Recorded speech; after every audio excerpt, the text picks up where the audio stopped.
Hey everybody, what's going on? I'm DJ Sixsmith, hanging out with David Faber. David, your brand new documentary, ExxonMobil At The Crossroads, June 22nd, 8 p.m. Eastern. How you doing, man? I'm doing all right, and I'm enjoying seeing these various pictures of me in various outfits and hard hats, which there was a lot of during the course of shooting this thing. Well, you did a lot of traveling. You got unprecedented access to this billion-dollar corporation. And from a business perspective, there's a lot of lessons you can learn, right? What not to do, the mistakes that have been made in the past with climate change, the opportunity to modernize the business for ExxonMobil. What can folks learn about business in terms of how ExxonMobil is trying to revamp their business going forward? You know, the challenges Exxon faces are the challenges that a lot of businesses face in terms of trying to understand what's coming in the future and position the company appropriately. Not overspending on something that may not materialize in terms of generating a return, but not missing a major shift. And for a company that's been around for 125 years like Exxon, this is a major shift that's happening right now. We call it the energy transition. A lot of the people watching certainly may have interest in climate change. Well, Exxon's at the center of that. Are they serious about reducing their carbon footprint? What are they doing to actually achieve that? Those are the kinds of questions that we focused on trying to get answers to during the documentary. Well, I want to follow up on that because in the documentary, you mentioned that ExxonMobil made over $20 billion, right, in 2021. But a small fraction of that is going towards eliminating that carbon footprint. So do you believe that they're serious based on the financial output, or does more need to be done in the next few years? Well, you know, it could be both. I mean, I think they are serious, although, frankly, I'll let the viewers decide. I mean, we're going to present what we can in terms of the facts and the evidence. You hear from Exxon's CEO and many of their other employees. You'll hear from some of the company's critics, and I certainly would leave it to our audience to decide, because it's a very important question you're asking. They did earn $23 billion in 2021. They did announce a plan to put $15 billion towards low-carbon initiatives over the next 6 years. They're going to earn a lot more money this year than they did last year, given the price of gasoline, price of oil. And, of course, the key question will continue to be, are they doing enough? Are they a leader? And it's one of the key questions that we focused on, trying to answer at least in the documentary. You mentioned the price of the pumps, and that's something that consumers are really focused on. And I don't know if enough people understand what that means for a company like ExxonMobil, right? The demand that they have to fill as a result of the prices, as a result of the war in the Ukraine. So can you explain to folks what's going on with ExxonMobil in terms of demand for oil and just trying to solve that problem right now? Yeah, I mean, it's also important to remind people, and we obviously do in the program, oil is not just used for gasoline. This is one of the largest chemical companies in the world. Oil is, you know, polyethylene, ethylene, plastic. So that's also an enormously important part of what they do as a chemical company. Jet fuel, and you can go on in terms of the refined products that come from oil. But in Exxon's case, they are producing more and more of it. We were in the Permian Basin, which is the main oil producing region of our country, West Texas, Southeast New Mexico. 40% of all the oil produced in the United States comes from this region. It's like our Saudi Arabia. We also were in Guyana, off the coast of South America, which is going to be a very rich oil-producing find that Exxon is the lead behind. So they are producing more.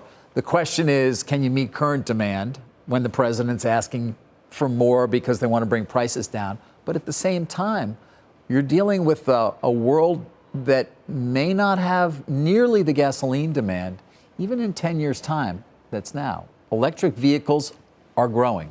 They're here.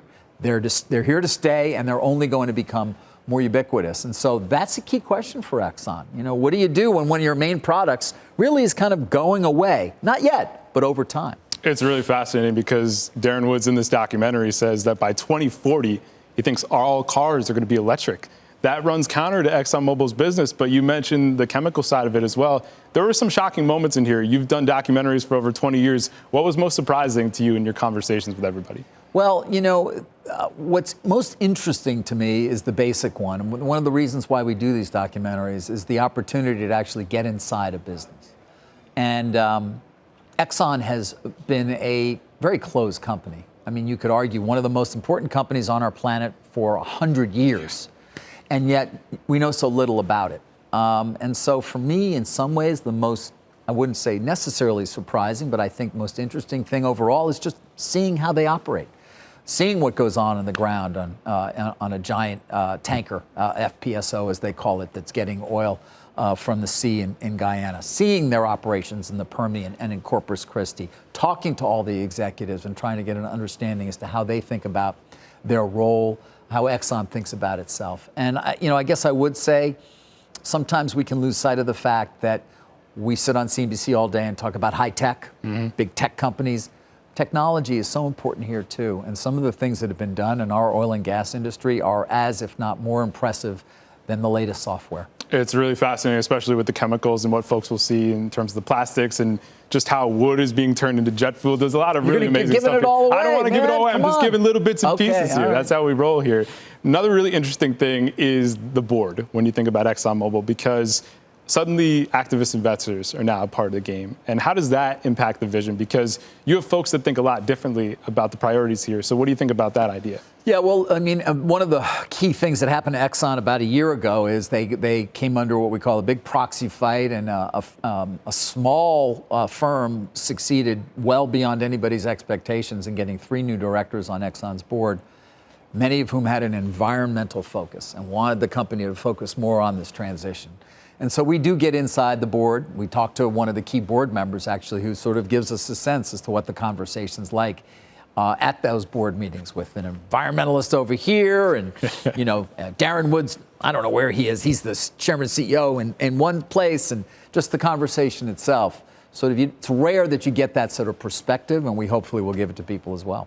When you think about the long-term picture for this company over the course of the next 5 years, where do you see ExxonMobil going? Where do you think they focus their energies on? And do you think that they remain the same because they're making all this money? Or do you really think that they'll start to change based on what's going on politically, based on what's going on in the environment, and so on and so forth? I think they know they have to change. And they have to change in part because if they want to stay a business for another 100 years, they're going to have to. It's interesting. When you go way back in history, they started as a kerosene company. Gasoline was a byproduct, and you know what they did with it? They threw it away. Wow. Threw it away until they figured out a use case for it. And then the world innovated around them. And I think that's the question now. Will they take the big step in terms of the energy transition? Will they take the big steps in terms of really trying and succeeding in reducing carbon, both their own and perhaps around the planet in terms of direct carbon capture, technological leaps that need to take place, and will others innovate around them? It's a key question. I don't know the answer, and I'll let people decide. There you have it. That's David Faber. I'm DJ Sixsmith. Make sure you check out the documentary, ExxonMobil at the Crossroads, right here on CNBC. I'll put in a flight plan.